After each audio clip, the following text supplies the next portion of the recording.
everybody. Thanks a lot for attending our session today. I think it's always interesting to me, you know, the series is called The New Normal. And what does that mean to me? And what do I hope the new normal will look like? Well, I think for the longest time, Talk to Us has always been promoting how do we get organizations to be more focused on the people, to focused on the mechanistic side of their business. And that is my hope, is that we come out of this and we have a keen understanding that people really do make the difference. And we look at people-friendly ways of dealing with things into the future. So it's all about the humanistic influence, the side of humanistic. So technology is always important, and what would you have done without it in this time period? But for me, it is more about the humans and how do we actually go about ensuring that things that we do that don't really add meaning to their lives and add meaning to the business, perhaps we can scrap them or do them differently. So as you'll see on the photograph, I'm Linda Hammond. I'm looking forward to the session. Just a small bit about Talk to Us. Give me a minute. So people often say to us, you know, what are you? We're a consulting agency. And what does that mean? Well, consulting means that we consult. We aren't just an agency. There's a slight difference. We consult as well, and we consult in the disciplines of branding, marketing, sometimes sales as well, and then change management and communication. So those are the four key things that we consult around, and we offer consulting services around those. And then there's multiple ways in which you can engage with us. But then the agency side of it is that we do the execution, and that's slightly unusual because you'll either get consulting or you'll get agencies, but you won't get the combination. And from the agency point of view, right from development of the concept through to creative execution and delivery of the final product, we do all of those. So I think it's just important that we put that out there on the table. And then a little bit about what we do is we build brand confidence in and through your people. And I think everybody understands the idea of confidence, and everybody also understands that most people cuddle up to things that have confidence. They don't cuddle up to things that don't have confidence. So if we then look at what building brand confidence entails, there's sort of, again, four things. I like four things, it would seem. It's all about really developing your purpose. If you've already got one, how do you brand it? Then how do you align your strategy to that so that everything you do is aligned to your purpose? And this is really branding. It's an internal function. It's all about who we are, and that's really that section of it. The next section is really then how do we connect with people? Because it's only once we connect with people and they buy into our purpose and whatever it is that we're selling or providing them with, the service that we're providing them with, that there will be an emotional connection. And that emotional connection is really delivered through some kind of experience. And the experience ultimately is something to do with marketing, often to do with sales. And this is an externally focused function. So the thing that holds us all together is the side about being self-aware of what you do. So if you're self-aware and you've done something in branding and you think this is going to be great, it doesn't seem to land in marketing, how do you adjust that? And then not only that, how do you bring your people along with you? How do you ensure that they are part of the whole picture and that they are very keen to be part of this and that they have got a sense of mission to deliver your brand to your market in the way in which you'll actually create the traction that you need? And then lastly, do you often reflect on what you do and improve upon it? Or do you just do it the same old way anyways? I think we've all been forced to having to change in this last while, which is great, but often people don't reflect on what they're doing and whether it still works, and as a result they go under. People like Vodacom, Kodak, we all know the story. So the concept of continuous improvement is important. This is all wrapped together in integrated communication. What is integrated communication? It's the ability to speak to all your stakeholders with a common message, tweaked slightly differently to suit each audience, each consumption preference, and each generation. So the last bit about us is really we're 100% South African owned, established in 2000. We've got a 4C Engaged Leadership Program, which is one of our flagship products. And we've got 1,500 people, more or less, who've been through it. We've dealt with over 150 South African companies, from blue chips to much smaller companies. We've done about 320 change management programs for various organizations. We've done about 150 odd integrated communication strategies for various clients. And then we also are the exclusive reseller of a product called Net Presenter. It's a communications tool that runs across your network so that you can communicate with your people. The last bit about us, and then we'll move on to the real stuff, is where the rubber hits the road. And this is the agency side of what we do. So all of these things that you see above, which is the delivery of it, whether it's branding, web development, digital marketing, social media marketing, internal communications, change management, we do all of those things as well. So I thought I'd just give you a brief overview of what we do and how we do it. So thank you for your time. Let's just have a look at this. Now, when we're talking about critical and design thinking, people often say, well, how do you put those two together? Because they're slightly different disciplines, and yes, they are. But we wanting to tie it together with mechanistic and humanistic thinking. So mechanistic thinking probably sits more on the critical side, and humanistic thinking sits probably more on the design side. And I'll take you a bit through that just now. And humanistic thinking, I think, is the game changer that will take everybody's business to the next level, especially after COVID, and especially after people have realized without their people, the building that you have is just a building full of expensive equipment and office furniture. And so I think it's important that we look at a more humanistic way of running our businesses, and that's what we're wanting to go through today. So there are a couple of elements that we've tied into this presentation. So this, I would suggest, is a bit like a content page. But there's critical thinking, and we require that to do design thinking. It's very difficult to do design thinking in a vacuum. So you should have critical thinking that runs ahead, and then you should use design thinking that sits around that, and we'll explain why. We've got the bit about humanistic and mechanistic, and it's different for each business, and I'll explain that as well. Then there's the concept of design thinking, and what is that, and how can you use it? And then there's the concept of, well, if you get this and you hang this together, it'll enable effective strategy execution, and that's what we're all looking for. We're all looking for, how do we take our business to the next level through an improved strategy? So the first thing I want to do is I just want us to have a look at a quick poll, if you could do that with us. So this is where Charles said if you can take out your phones. And then if you could scan in that code, it's a very simple questionnaire. We're really just wanting to know, are you familiar with the terms critical design thinking? Yes, no. If you could just help us at the end of all our sessions, what we will do is we will compile a feedback on all of these, and we're at a milestone today. So we'll take the feedback from the previous sessions, compile it into a report, and get that off to you as well. So if you could do that, it shouldn't take you longer than a minute. I'll just give you a minute to do that, and then we'll continue. Thank you.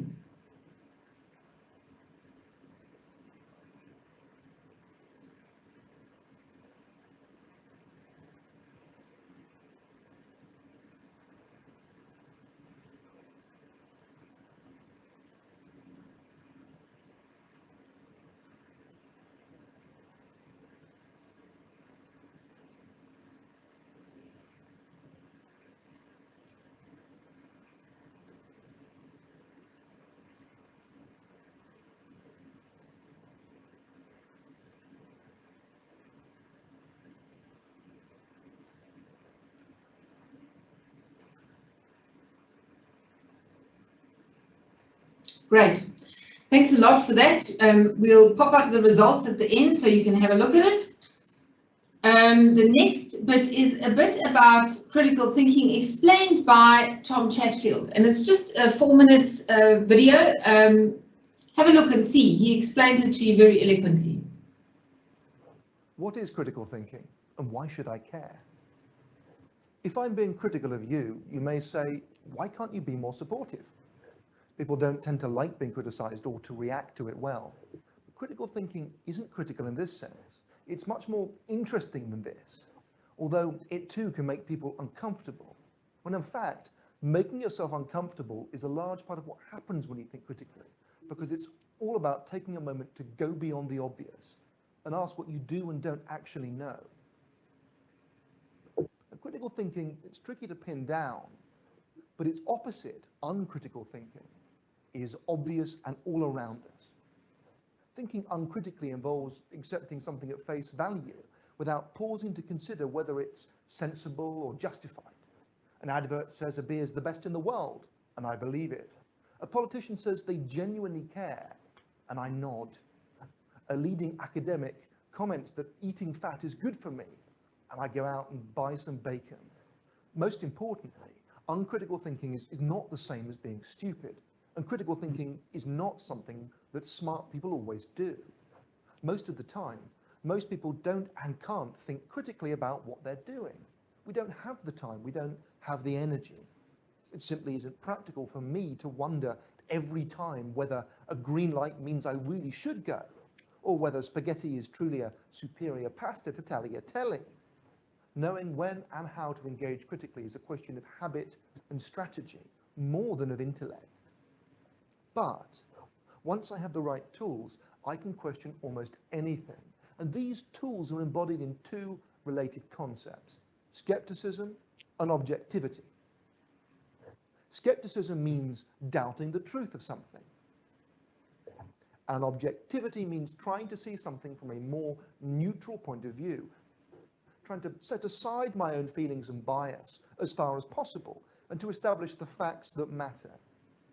And this, it may sound easy and obvious, yet it's at once difficult and achingly unnatural.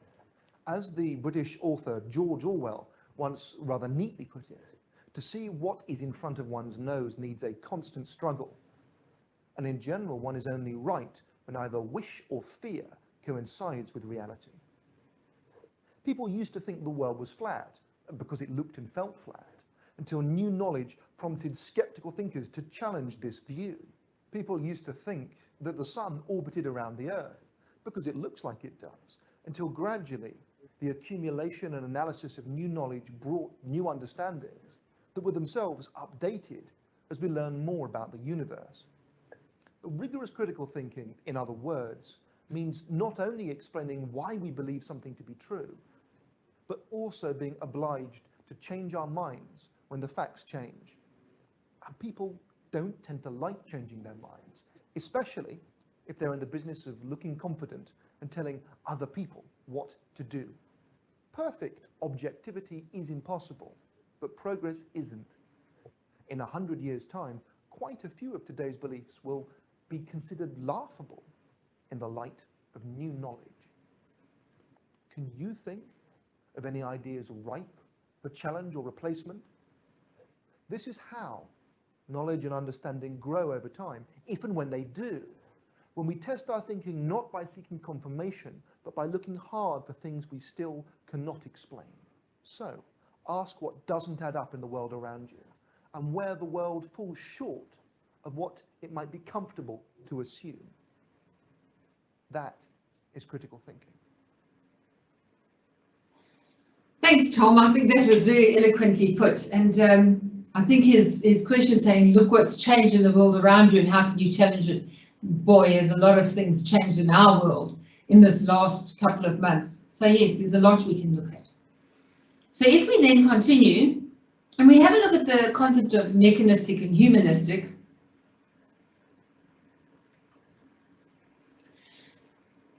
and it's something that we have spoken about on many occasions, but for an organization to be effective, which is what we're trying to achieve in most organizations, we need to have two things. The organization needs to be efficient, which is what you're seeing on the left, and responsive, which is what you're seeing on the right. This is a diagram. It's not developed by us. It was brought out by Responsive.org, which is one of the brainchildren of Microsoft. And really it looked at the mechanistic sides of business, and it speaks to the concept of, you know, if things are efficient, everybody is looking for profit, they're managing it into hierarchies which draw out nicely on a piece of paper, they want to control everything, they want to plan everything, and everything must be private until they're ready to release it. And things have changed as we've moved along. You know, the whole concept of capitalism has become under question, and it's probably because you've got some people driving profit, and there's no purpose to driving it. It's just a case of selling stuff, and I think the world is changing, especially after COVID. And you'll see that I've released a video previously on pointless and priceless, and we'll send you a copy of that as well. But it's just, what purpose does your business have? And the fact that you get paid for delivering something that humans need, that is not necessarily just profits. It doesn't mean you have to have a business that's got no monetary value to it or nothing people want to buy. It just means that your purpose should be in the service of something that people want. The next thing is your hierarchies. Do we need hierarchies anymore? I doubt it. And I think if anything's shown us that this last while in COVID has, we really need networks of people, and how do we manage those networks on equal footing and equal standing without having to always compete for wanting to be the boss? We spend so much time and energy on trying to control others, and there's absolutely no point to that. Rather just accept that we're all equals, we all have skills, bring our skills to the table, and we can achieve a lot if we listen to each other and we network with each other. So moving from hierarchies to networks, and when I say moving, I think it's important as well that we realize that this is not an either or. People will be sitting in different spaces. So some might be sitting at a 2, for instance, on planning, and at a 10 on transparency.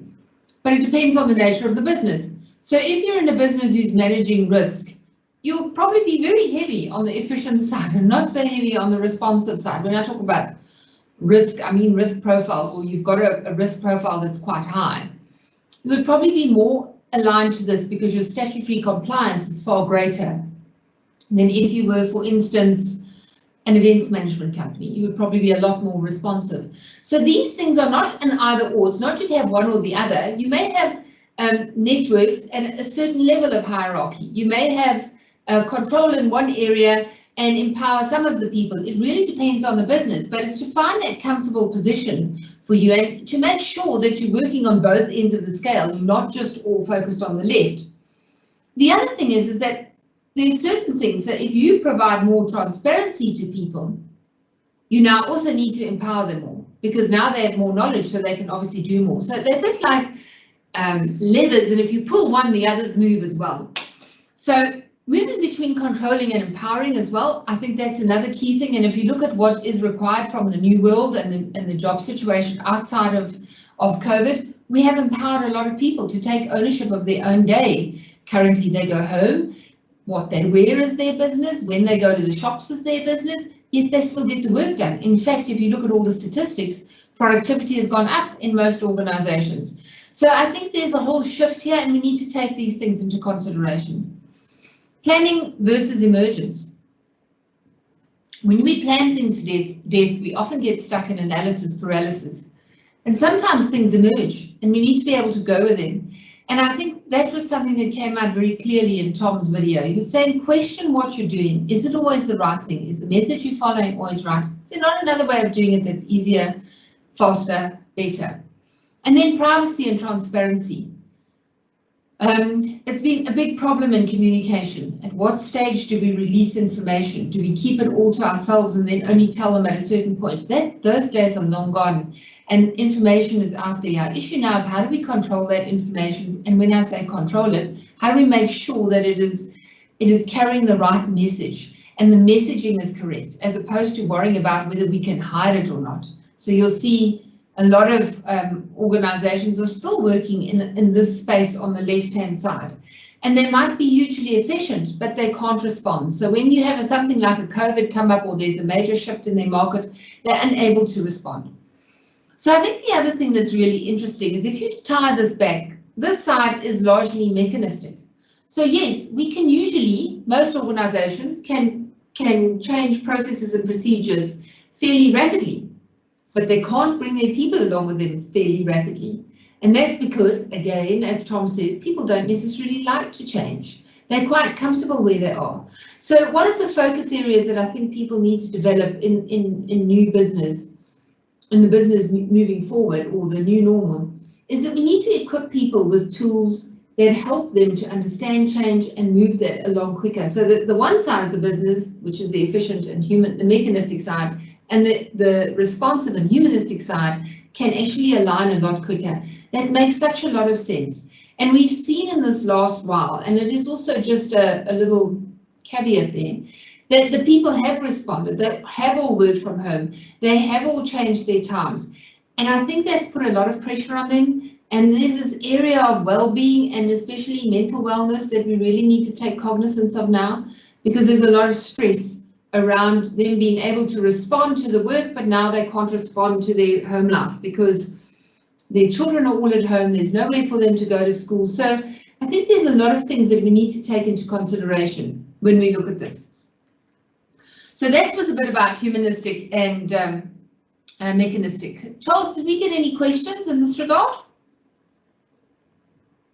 No, Linda, we've got no questions at this time. Thank you. Thanks. All right, let's have a look a bit at design thinking. We understand critical thinking, we've understood humanistic and mechanistic. Let's take a look at some design thinking concepts. So what is design thinking and how does it differ from critical thinking? Design thinking is all about, once you've got a process and a methodology that you want to implement, how do you now make the center of that methodology people? Whether those people are customers or employees, how do you make them the center of that? So that is what design thinking is called. It's design your process, design things that you want to deliver around the human that you're delivering to. So first of all, understand whatever you're developing and try to put yourself in that other person's shoes. So emphasize, how would I feel if I bought this product and the bottle of shampoo was half finished? Well, looked half finished because I hadn't filled it up. So you need to have a look at how you are empathetic to what the user will be receiving or what the employee will be receiving from a work experience or a customer experience. Then define how it can change. What can you do differently and how can you delight the people that you interact with, your stakeholders? Then you need to ideate. What can I do with the rest of the team to bring it into the fold of what I've already got? Because there is an understanding that you can't just take what you've got and throw it away, because a lot of it is there and it's still very relevant. How do you ideate to bring it into what you've got? So that's one of the principles. And then how do you build a prototype? And that prototype then needs to be tested. And it needs to be tested on your clients or your employees or whoever you're designing it for. So design thinking is really building things around humans, whether it's a process, whether it's a product, whether it's a procedure, all of those things need to be built around human beings. So how does that manifest itself in business? Has to be the question. So we've got critical thinking and we've got design thinking. So I'm going to just cover design thinking because the manifestation of that in business is customer experience. So if you have a look at customer experience, this is a map of how you would go about building it. You would have a look at your purpose, your leadership signature, your market position, and your value proposition. You would then look at your customer experience strategy, your objectives, your segment, your effective interaction, and your mapping. How do you want to map it? You would then have to look at, and this is quite key, the customer experience you want. You understand their requirements, you monitor their expectations, you look at the satisfaction versus the competition, what the competition are doing, you look at collaborating and getting feedback and how you're going to communicate with them. But it's not always the person who's developing number 3 who's going to be delivering number 3. It's the people on the right-hand side, which is the people who are delivering it. And they have got a work experience that they want. And if the work experience that they're having does not tie back to what they're expecting, they're not going to deliver that to the customer. So how we treat our people is how they will treat our customer, because that is what they've seen and that is what they've learned. So there's a huge alignment there, and it has to be 2 sides of a coin. It can't be one. So we cover that a bit more in the work experience slide, which I'll take you through just now. But as long as you've got the concept that these 2 are absolutely tied together. We would then look at the process. Now, this is a lot more critically thinking. We'd look at the customer life cycle. How long will we have that customer with him? Is his life going to change? What is our knowledge management around this? So take a bank, for example. You know, they'll have little toddlers coming in with a savings account. They'll hopefully get a teenager who's getting pocket money, and then he'll move into somebody who's working, and then he'll move into somebody who needs a loan for his studies, and then he'll move into something which needs to buy a house, and then has got his and needs to prepare for his old age, and needs to have a life insurance policy. So there's a life cycle to your customer. And what is that life cycle, and how do you put that into your processes? And that's through knowledge management. And there's a lot of interesting stuff in the market at the moment around AI and real time and business intelligence that they can use to understand these things. But that's part of the process. And that's more critical thinking. The customer information, how do you look at the data that you've received from the customer? How do you analyze it? At which channels do you look at it? And does it all tie up? Or are you getting different messages from different channels? Again, different channels. Again, more critical thinking than design thinking. Technology, that's what you're going to use, what the architecture is. Again, more critical thinking, except for the fact that when your user has to interact with it, how would they like to feel when they're interacting with it? What should the screens look like? Is it something that is quite intuitive, and can they understand it? So if you look at products like Apple products, they've got that down to a T, to a large extent, so Samsung. And I think there's also an element of, we've got a huge population of digital citizens who actually understand these things and understand their way around it. But it is quite key to understanding design thinking when you develop the technology. And then how you're going to measure it. But the key thing here is a lot of this has got both critical and design thinking in it. In some areas, the critical thinking is more prevalent than the design thinking, and in other areas, the design thinking is the greatest part. So if you have a look at the customer experience, for instance, and a lot of people often ask us, well, how do you know what the customer is experiencing, or how do you determine what the customer is, what do you want the customer to experience? You plan it. You say, I want the customer, when he opens this, he's got to smell this, he's got to turn it only once, he wants this packaging, when he picks it up off the shelf, it must look better.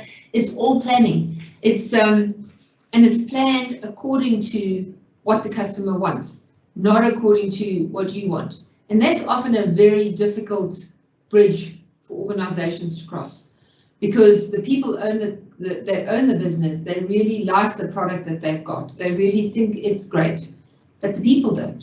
The customers don't. And then you're defeating the whole object of the exercise of having a business. Because if you remember right in the front, I said you've got a purpose, you've got an intent, you want to take that to market. If you can't get the customers and you can't get the following, well, then you've got a problem. So how do you cross that bridge? And that's where critical and design thinking come in. So if we move on from there, let's have a look at work experience. And work experience builds up to brand confidence, internal brand confidence. So if you have a look at research done by Towers Perrin, Gallup, and a lot of companies that are doing this type of research, the things that people want from their job or from their, if they're individuals freelancing, from the experience they have with their customers, they want fairness.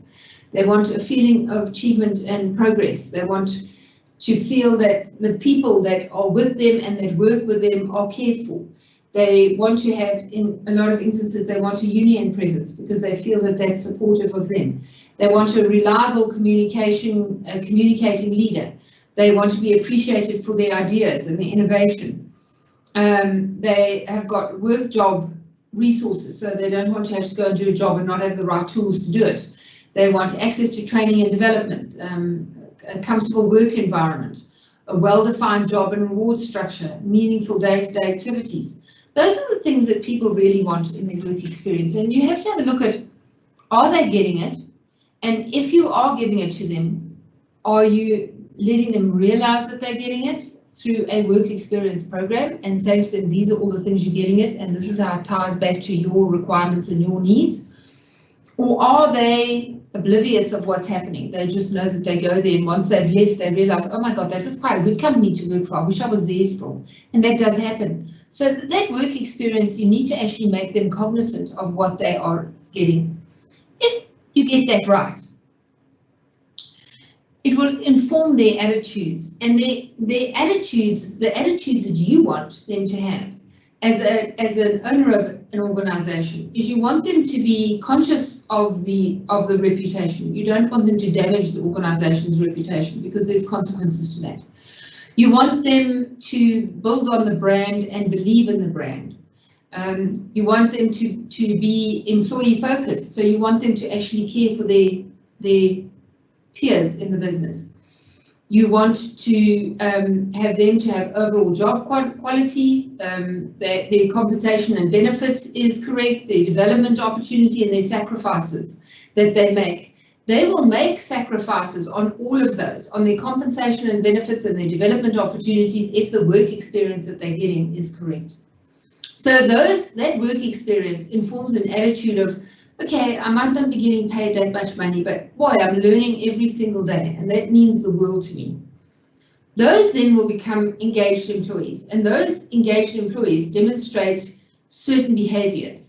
And the behaviors that they demonstrate are, they will recommend and they will go above and beyond the call of duty. They don't want to consider other offers. They're highly motivated to do the job, and they don't search for alternatives.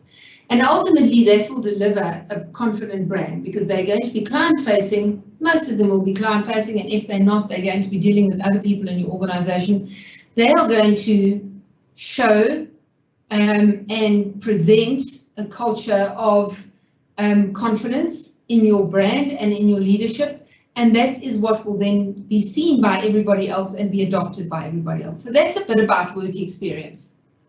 So a lot of people say to us, okay, so we get it. We get the idea of critical thinking. We get the idea of design thinking, but we're not quite sure how to implement that into our business. So that's sort of the next area that we want to go into. And just before we launch into that, Charles, is there any questions? No, they're not at this time. Thank you. Okay, cool. So let me take you through this idea. So we've just taken up an idea of, firstly, when we go through what we're going through now, we have there's a required mindset of having to let go of the old and searching for new innovative ways and methods and practices of doing things. So let's have a look at the outcome of the pandemic. The pandemic has changed our physical work environment. It's changed our work experience, and it's changed the customer's experience of us and our product, whether we like that or not. That is, it's happened to all of us. So if we apply critical thinking to this, we need to have a look at it and say, well, what is the view of our current situation? Why can't a new way work? And the new way would be something like the offices everywhere. So if you have a look at, and I know a lot of people have been saying, they don't know whether their staff are actually doing the work because they can't check up on them, and they're still in that traditional mindset of, they must come to work, I want to see them there at 8 and I want to see them leave at 5, and then I feel like I'm paying for something and I'm getting my money's worth. That's not been happening. And so a lot of people have been saying, well, are we getting our money's worth? Are people doing their job properly? Instead of saying, well, we need to look at this differently. So the skeptical view of saying we don't trust our people to actually deliver the work, that paradigm has now been shifted. So how do you deal with that? So applied design thinking, which means you would look at it and you would say, okay, what are we going to do in the short term? How are we going to design workspaces that promote morale, productive and social needs, and working at home or anywhere?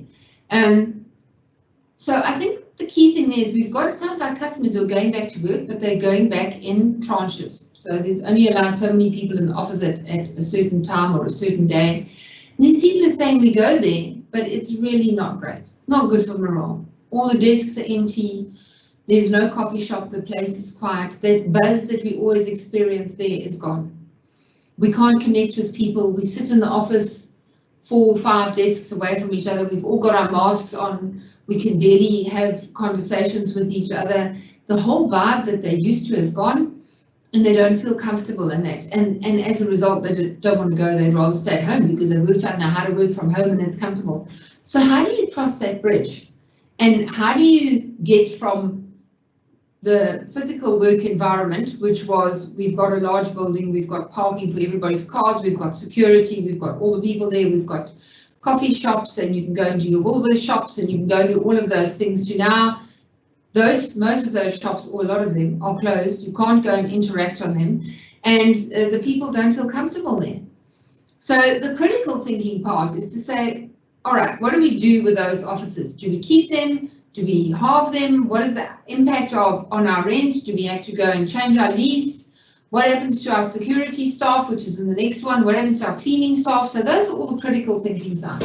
The applied design side, we've sort of looked at it and said, okay, there's two areas here. There's the short term, which is 6 to 9 months. So a lot of our customers are not going back to work until next year. They're not going into the office, and they've got very limited staff going into the office. And those people are saying it's horrible. They don't want to go to the office because it's just so horrible. They'd rather stay at home. At least at home, you can wear your sweatpants and your slippers. So there's the short term. How do we design that, and what do we do around that? And then there's the long term, which is 12 plus months. So after 9 months, what do we keep as permanent? What do we change? With the main purpose being to build a position, and a work experience that is acceptable to everybody. So there's a lot of questions that are happening, and I think, you know, a lot of companies are saying, there's a lot of big companies in Sandton who are saying that their building will never be more than 50% full now after this, because they've realized that they can get the same amount of work, in a lot of instances, a lot more. Their staff are happier because they're spending time with their children, and they don't have to spend 4 hours sitting in the traffic trying to get from Pretoria and back every day. So all of those things have shifted and they've changed, and we've applied critical thinking to them, and we've been skeptical about them. And now how are we going to sort that out? We're going to sort that out using design thinking, because design thinking has sought after outcomes, which is really ensure the well-being of all individual parties involved, retain engagement and relationships, retain and build trust, and build confidence in the brand across all your stakeholders. So those 3 key elements are 3 things which we have just looked at off the top of our head, but I'm sure everybody is looking at this in their business. The work experience.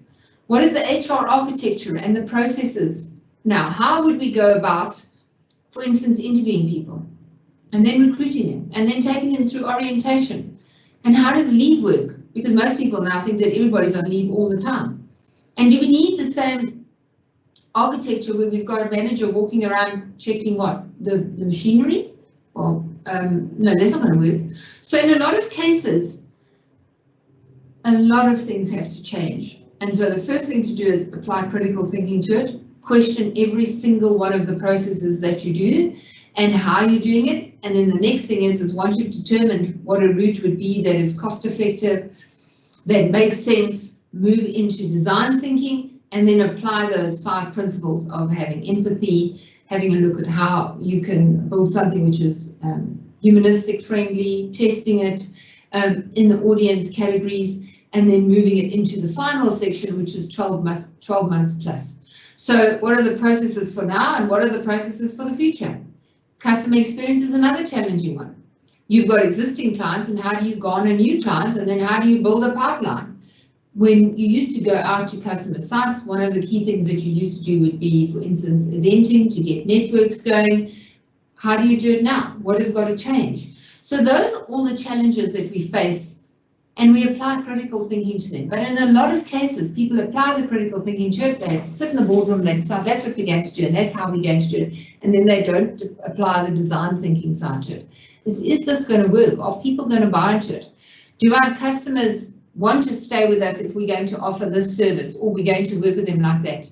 So one of the things that has been quite prevalent in this time period, and we've had a number of clients phone us, it's the whole concept of IVRs, and customers saying, we've had it. You know, we phone a bank and we get put through 50 million IVRs. We can't even find the button that we need to push anymore because there's just not enough numbers on the phone for it. And what we used to do was go to the branch and speak to somebody. I can't do that now, and I'm fed up. I don't want to work like that. So there's going to be a shift there as well, and I think that's quite important. It's just to say, how do we change this? How do we retain what we've got from a customer point of view, and how do we get new customers, and how do we build our pipeline moving forward? And then long term, how are we going to continuously interact with them and keep them loyal to us as an organization? So that kind of is a model from which you can take the changes that are required as a result of the outcome of the pandemic, apply critical thinking to it, and then apply design thinking in 2 different areas to it. Right. So, sorry, wrong slide. I need to just get myself back. Give me 1 second. We have a very capable design team here, and so every now and then I get myself lost.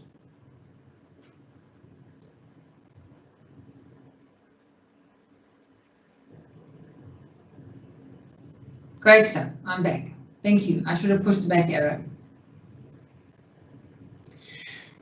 If we can marry critical and design thinking to the problems that we are experiencing in the pandemic now, it should be smooth sailing to deliver on our strategic intent and the strategy that we're wanting to implement. So that, to a large extent, covers the things that we wanted to talk about today. And we've got one quick poll that we'd still like to take you through. And I don't know if there are any other questions. Nobody seems to be too verbal today. Yeah, we did receive a question during that last slide, Linda. The question is from Anonymous, reads as follows: it looks like you have to rework your whole business, and who would typically help with this? Okay, yeah, that is a good question. I don't know if you'd have to rework the entire business. I'm sure there would be great big pockets of it, but it's a bit like, you know, that saying, if you want to eat an elephant, if you want to eat an elephant, how do you do it? You start with small chunks. So I think the most important things would be the working environment. Because while we're paying rent and nobody's there, and we're trying to get our people set up, and we're giving them bring your own device allowances, etc., etc. So I think that's maybe a critical part, and who would be involved in that? Well, your HR, your operations people, and then you need a framework around which you can develop that. Now that facilitation of sessions like that, we can assist you with. But you need the right people in the room. So I think the thing is, it's for each individual in the business to have a look and say, these are areas which are really a problem for me post the pandemic, and probably are going to change now and will change moving forward. For the next 2 years, we might have this problem, and how do we overcome that? And then at a higher level is to escalate those up to a higher level, and then at a higher level put all of those things together and decide what one can do. So, you know, the facilitation of it we can assist with. Once that's complete, how do you then get the people to change? And how do you get them to accept that? That's change management. So that's another area where we can get involved. But a lot of that will have to be managed by your people as well, because you're going to have to bring them through it. And how are you going to activate that specific change? So there's a lot of those areas where you would probably be well served to get outside advice for 2 reasons. Not only because obviously we understand the discipline, but also because we've done it with other companies, and that it's really difficult to operate on yourself, and that's what you're trying to do. So I think to a large extent, those elements that you're wanting to change, it's to sort of like highlight the areas in the business which are critical to you achieving now and succeeding now, and then look at those from a change perspective and not necessarily the entire business. That would just be a bit overwhelming, I would think. So we have another... Thanks, Linda. There's another question that's come through. The question is, this is such useful information. Thank you for this webinar. How do you apply critical and design thinking in a professional services environment where your client is not a specific person, but rather a representative of an organization, say a government department, for example? I think it would, you know, I don't think it would be very different. If your client was in the government department, you would also have to engage with the client and say to the client, okay, what are the areas in your business which you believe are lacking or are not going to make it through the end of the pandemic, or are a problem for your business, or stopping your business from being efficient. And then take those areas and actually unpack each one of those through the same thing. These are the critical areas in that process that is holding you back. How can you change it? And then you would involve a lot of people in the business. Through design thinking, what would you do? And then present it to them and ask them if you can assist them with it. I'm assuming that, you know, if you're in the professional services, I don't know if you're an attorney or what the processes would be, but it would be the same thing that we would do, I suppose. You know, you would have to facilitate the conversation, identify the problem, apply critical thinking to it. Once you've worked out what the right path is to follow through the critical thinking, then you actually put it into the design thinking and look at the person that is going to be receiving or on the receiving end of that procedure or process or whatever, and see how that aligns to what you're wanting to do, and if it doesn't, tweak it, and then actually say, right, this is what I'm going to do, and then bring in change management and make the change to deliver that to the business. I hope that helps. Yes, I'm sure it does. Thank you, Linda. I think that's all the questions for now. Great, thank you. We've got one more quick poll that I'd really like you to fill in for us.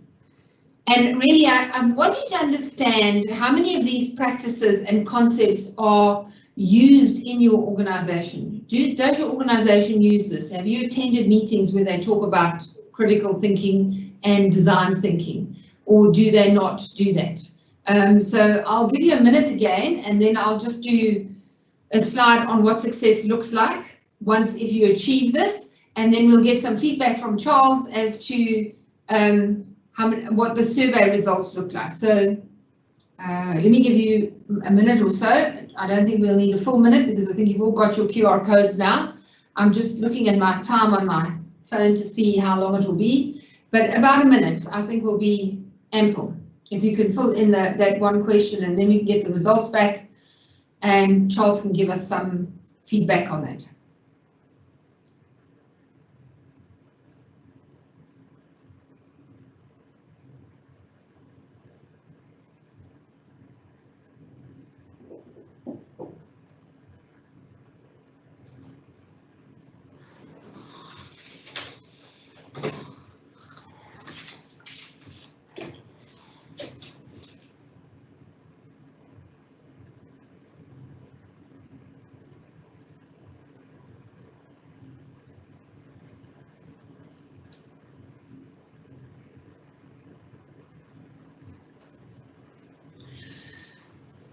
Okay, so that's, I think, you know, you probably would have all answered it by now. I'm going to just go through what success looks like, and then Charles will provide us with some feedback. So if you manage to understand where your business stands from a humanistic and a mechanistic side, and you've applied critical thinking to some of the major changes that have already hit you through the pandemic, and you now have applied some design thinking to it, and some of those strategies have now come to fruition, and you can see there's a difference being made, and you would know that because at the time before you start rolling out the change, you would have a measurement metric in there. What would success look like? You will then see the overall success. So this is something we use frequently whenever we roll out a change management program, or whenever we roll out any project. We always say, you're doing this for a reason, and what does that success look like for you? So if you manage to put your company through this, what would success look like? And to us, it goes like this. You'll have a direct correlation between workplace experience and customer satisfaction and retention. It's interesting, Sears Roebuck, who are no longer around, but in the 90s, they developed a workplace customers shareholder ladder, whereby they connected that if you get the workplace right and you make it a compelling place to work, you'll get the shopping place right, you'll make a compelling place to shop, and ultimately it'll be a compelling place to invest in. There's a Harvard review on it, and to this day it is still spoken about and used, and when we send you the feedback from this session, I'll ask Charles to just include it as well. It's really interesting to take a read on it, but that's what success looks like. You get it right in one place and there's a domino effect. The next area of success is really around you would have an engaged, motivated workforce who has a sense of mission. They all have a purpose. They all understand what the purpose is. The processes and the procedures within the organization have been built around them, so they would more than likely be quite keen to follow them.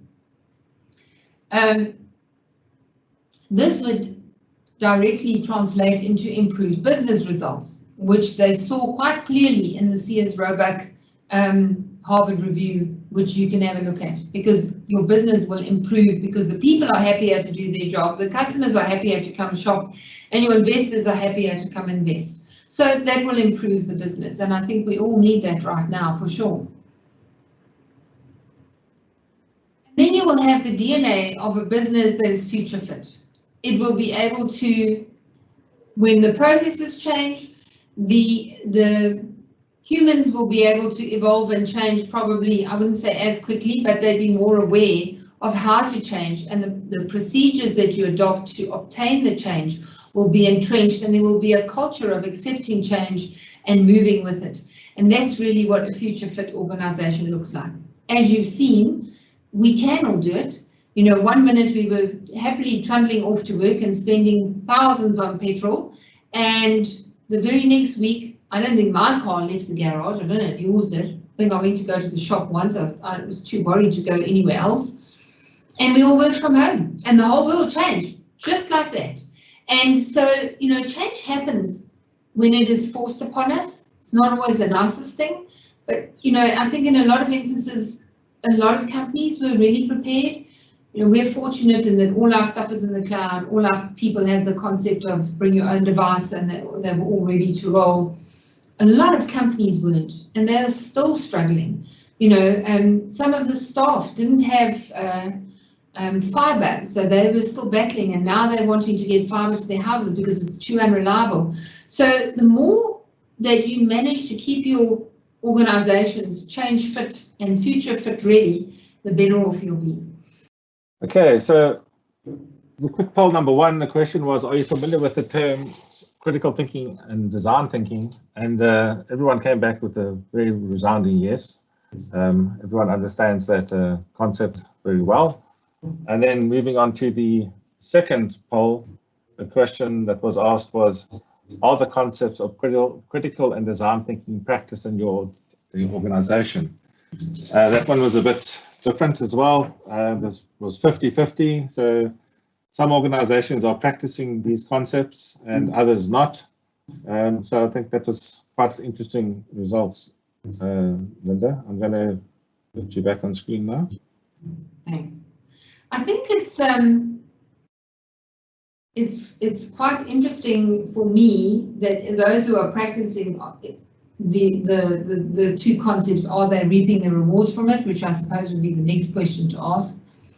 And do people really feel that the practices and the methodologies that they're implementing are built around the people, or do they feel it is more built around the mechanistic side? For me, a clear indication in a lot of businesses is that we still have the head of our business, people who are more comfortable working in the mechanistic side and come from a financial background than they are working in the humanistic side of business. And I think, you know, that's something that will change. And I think we've all seen in this last while, there are certain things that we do that have got no meaning whatsoever, and other things that we do which are very meaningful. So I hope this was of use to you, and thank you for attending. Our next session is next week, and it's about how do you regain confidence after a restructure. So there's probably quite a few organizations who have had to change the way in which they work with their staff, and this may be a useful session to them. We'd really appreciate it if you could join us, if you could share this link with other people who you think may benefit from it, and Charles will send information to you. Charles, would you like to just do the final wrap up then? Yeah, okay, so I think like Linda says, we're pretty much done. Thank you for attending. Just want to give a shout out like we did at the beginning to say thank you to all our webinar attendees who have been joining us over the last 4 sessions. Our next session will be session number 5, as Linda was saying, on the 18th of June, same time, 2 o'clock. And we also want to just express our appreciation for the feedback that you've been giving through our post-event surveys as well. This helps us to do things better, and we very much appreciate that, and a heartfelt thank you to everybody. Closing word from you, Linda? Yeah, I think it's due to all those comments of people commenting on the way in which we've delivered this webinar that we've had some changes, and we've had to make some changes, and we will probably still continue making changes. And at this point in time, I've got a bright light shining on me so that you can all see me properly. But yeah, it's something that we're all getting used to, and we're doing our own critical and design thinking on the side. So thank you very much. If there's anything that you'd like to know more about the organisation, we've got a number of contact forms. Our resource centre has got some great ebooks and videos that you can go and watch. And you're always welcome to contact us. Our email addresses, etc., are all on the website. So thanks very much for attending. I hope you enjoyed it and it was useful. More importantly, stay safe, keep the COVID virus away from you, and stay warm. They say it's going to be cold. Thanks, folks. Bye-bye.